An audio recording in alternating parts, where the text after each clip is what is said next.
अस्सलाम वालेकुम फ्रेंड्स, आज हम बात करेंगे कंगी पाम के ऊपर। इसे साइकस पाम भी कहा जाता है, इसे सागो पाम भी कहा जाता है। तो हम इसके ऊपर बात करेंगे। ये एक बहुत इजी टू ग्रो प्लांट है और घर में आप इसको गार्डन में जब लगा रहे हैं तो इसको सनलाइट में भी लगा सकते हैं, इजीली ग्रो हो जाता है। लेकिन जब बहुत तेज़ धूप होती है तो इसके जो लीव्स होते हैं वो बर्न होने लगते हैं। इसको ऐसी जगह पे कोशिश करें लगाएं जहाँ पे मॉर्निंग की धूप आती हो और उसके बाद में शेड आ जाता हो, तो उस जगह पे लगाएं तो ये बेस्ट प्लेस होती है इसके लिए। 2 से 4 घंटे की धूप हो और उसके बाद में साया आ जाता हो, तो उसमें ये जो पाम है ये लीव्स बर्न नहीं होते और बहुत लश ग्रीन इसके जो लीव्स होते हैं वो रहते हैं। ये होगी इसकी प्लेस की बात। इसकी अगर मैं सॉइल की बात करती हूँ तो इसको वेल ड्रेन सॉइल ही पसंद है। बहुत ज़्यादा जो सोगी सॉइल होगी, अगर आप इसकी सॉइल को बहुत सोगी रखेंगे तो जो इसके नीचे से रूट्स होती हैं वो रॉट हो जाती हैं। आपको ऊपर से फील नहीं होगा कि आपका प्लांट ख़राब हो रहा है, लेकिन जब ही वो नीचे से सारी रूट्स आहिस्ता आहिस्ता ख़राब होती हुई इसके पाम अपने आप को गिरा देगा, फिर आपको पता चलेगा कि आपका पाम ख़राब हो चुका है। तो इस वजह से जब आप इसकी सॉइल का ख्याल रखें कि इसको पानी सिर्फ तभी दीजिए जब जो है आप में इसको देख रहे हैं कि इसकी सॉइल ड्राई हो चुकी हुई है। इसकी सॉइल लेने के लिए हम आधी जो है हम धल मिट्टी यूज़ करते हैं और आधी आप रेत ले लीजिए या बजरी या रिवर सैंड जिसे कहा जाता है वो ले लीजिए, और उसके साथ आप 1 से 2 हिस्से आप उसमें ऐड कर लीजिए काऊ डंग के या लीफ कंपोस्ट या वर्मी कंपोस्ट। इसमें से कोई भी आप ऐड कर सकते हैं अपनी इसकी सॉइल बनाने के लिए। ये बनाने के बाद क्योंकि ये बहुत स्लो ग्रोइंग प्लांट है, बहुत फास्ट ग्रोथ नहीं करता, इस वजह से हम इसको हर वक्त फर्टिलाइज़र ऐड नहीं करते इसकी सॉइल में। साल में 2 दफ़ा इसके लिए फर्टिलाइज़र बेस्ट होता है। 1 फरवरी और मार्च में आप इसको फर्टिलाइज़र दे सकते हैं, और जो नेक्स्ट आता है वो सितंबर और अक्टूबर में फर्टिलाइज़र इसको कर सकते हैं। इसके अलावा आप अगर इसमें चाहें तो लिक्विड फर्टिलाइज़र इसमें दे सकते हैं। काऊ डंग का लिक्विड फर्टिलाइज़र बना के वो आप इसमें ऐड कर सकते हैं, जिससे जो आपका प्लांट है वो बहुत अच्छी ग्रोथ करेगा। अब मैं इसकी बात करती हूँ कि इसको जो पानी की भी इसकी बात हो चुकी हुई है, सॉइल की भी बात होगी। अब मैं इसकी बात करूँगी कि अब ये प्लांट आपके पास है और आप चाह रहे हैं कि इसकी प्रोपिगेशन करनी है। प्रोपिगेशन इसकी किस तरह से होगी? जब आपका प्लांट बहुत पुराना हो जाता है तो इसके यहाँ दरमियान से कुछ बीज निकलते हैं पफ टाइप, और उसमें से जो बल्ब टाइप बनते हैं वो करेंगे तो वो ग्रो करते हैं, तो उससे जो है ये इसके बल्ब से ये ग्रो होता है। सेकंड जो प्रोपिगेशन होती है इसके पप से होती है प्रोपिगेशन। अगर आप इसके नीचे साइड पे प्लांट के देखें तो ये आप देख सकते हैं कि इसके नीचे साइड्स पे पप्स निकले हुए हैं। इस टाइम पे इसके 3 पप्स निकले हुए हैं, और इसी तरह से मैं इसके 3 पप्स पहले भी लेके इसकी प्रोपिगेशन कर चुकी हूँ। इस टाइम पे 3 पप्स निकले हुए हैं। इसको लेना कैसे है वो मैं आपको बताऊँगी। पहले इसकी केयर के बारे में बात कर लें। इसके जब न्यू लीव्स निकलना शुरू होते हैं तो इसके ऊपर पेस्ट अटैक करते हैं, और वो इतनी तेज़ी से अटैक करते हैं कि आपको फील भी नहीं होता। वो आपके एक ही दिन में सारे लीव्स ऐसे लगता है जैसे बर्न हो गए हैं, लेकिन वो लीव्स बर्न नहीं होते।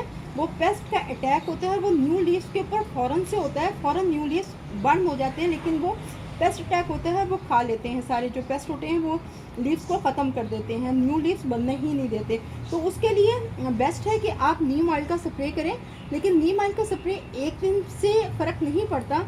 आप 5-6 दिन नीम ऑयल का स्प्रे लगातार करेंगे तो फ़र्क पड़ेगा। अगर आप बहुत बिजी हैं और आप चाहते हैं कि एक ही दिन स्प्रे करना पड़े तो उसके लिए आपको केमिकल स्प्रे करना पड़ेगा। केमिकल स्प्रे कौन सा करना है वो मैं आपको दिखाती हूँ।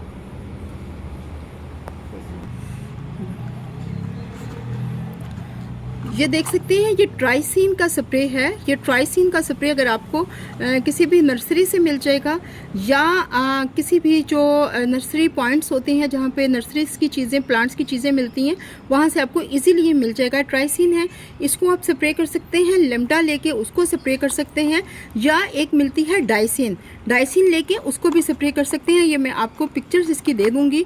और लेने के बाद आपने इसको डालना कितना है, अब पूरी वीडियोस को देखा करें, क्योंकि मुझे एक दफ़ा मैंने किसी को बताया, उसने ये इस तरह की बोतल में 1.5 लीटर की बोतल में ये पूरी बोतल डाल दी, स्प्रे की, और उसके बाद प्लांट डेड हो गया। तो इस तरह से आपने नहीं करना। आपने क्या करना है, ये 1.5 लीटर की बोतल अगर आप 2 लीटर की बोतल ले रहे हैं स्प्रे करने के लिए तो इसमें अगर आप ये ले रहे हैं 1.5 लीटर की बोतल तो आप इसमें इसके सिर्फ ट्राइसिन के 2 से 3 ड्रॉप्स डालेंगे, इससे ज़्यादा आपने नहीं डालना, नहीं तो जो आपके प्लांट्स हैं वो बर्न हो जाएंगे। इसी तरह अगर आप लेमडा ले रहे हैं, लेमडा भी 1.5 लीटर की बोतल में सिर्फ जो है 1 से 2 ड्रॉप्स ही जाएंगे। अगर आप 20 लीटर वाली बोतल ले रही हैं स्प्रे करने के लिए ज़्यादा प्लांट्स के लिए, उसमें इसका जो एक कैप है ना वो सिर्फ एक कैप जाएगा, उससे आपके प्लांट्स जो है जितने भी पेस्ट अटैक है वो सब खत्म हो जाता है। इस तरह से बोतल में मैं ये डाल के रख देती हूँ और रखने के बाद इसको इस तरह से स्प्रे कर देती हूँ। अगर आपका बहुत गर्मी है, अगर आप बहुत गर्मी में आपका प्लांट रखा हुआ है, तो आपने एक दफ़ा में दिन में एक दफ़ा इसकी सॉइल में अच्छे से भर के पानी देना है और उसके बाद में दिन में 2 दफ़ा इसकी मिस्टिंग कर देंगे। इसको शावर बहुत पसंद है, लेकिन उस सूरत में जब बहुत ज़्यादा गर्मी हो, जब विंटर आ जाता है, जो प्लांट होता है डॉर्मेंसी पीरियड में चला जाता है, उस टाइम पे हम अपने प्लांट्स में ना बहुत ज़्यादा फर्टिलाइजर्स देते हैं, ना बहुत ज़्यादा पानी देते हैं। जब मिट्टी बिल्कुल ड्राई हो जाएगी उस तब हम इसको पानी देंगे। अब इसके पप्स हमने इसके कैसे अलग करने हैं वो मैं आपको बताती हूँ कि ये आपको नीचे बिल्कुल साइड पे इसके पप्स नज़र आ रहे हैं।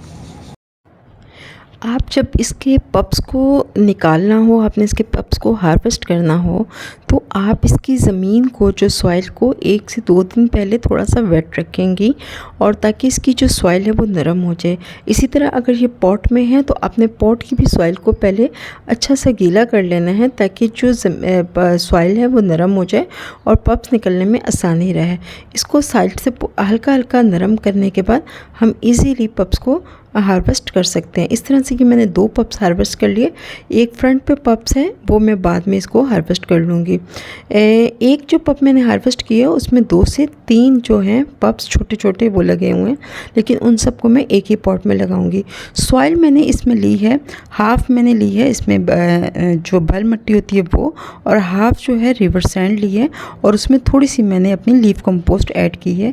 लीफ कंपोस्ट ऐड करके अब आप देखें कि इस पप्स को हमने लगाना कैसे है। इस पप्स को ऊपर का जो हिस्सा होता है हमने पूरा ज़मीन के सॉइल के अंदर नहीं इसको दबाना, हम सिर्फ इतना रखेंगे और जो पप थोड़ा सा जो है ऊपर से नज़र आना चाहिए। हम पूरे पप्स को सॉइल के अंदर नहीं लेके जाएंगे, नहीं तो आपका जो प्लांट है वो बहुत अच्छी ग्रोथ नहीं करता। तो इस बात का आपने जब आपने लगाना है तो बहुत अच्छे से ध्यान रखना है। आप देख सकते हैं कि मैंने पूरा पॉट अच्छे से नहीं भरा और ऊपर का जो हिस्सा है वो नज़र आ रहा है। तो इसी तरह से आपने भी अपने पप्स को लगाना है और वो यकीनन 100% ग्रो होगा, और आप एक प्लांट से काफ़ी सारे प्लांट्स बना सकते हैं। जैसे मैंने अपने इस एक प्लांट से 6 से 7 प्लांट्स अपने बना लिए हैं।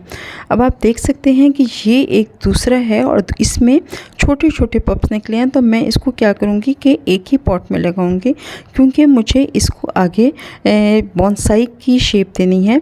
तो मैं एक ही पॉट में लगा के इसको तीनों को लगा दूंगी, क्योंकि जब एक ही पॉट में ये लगेंगे तो ज़्यादा अच्छे से ग्रो भी करेंगे।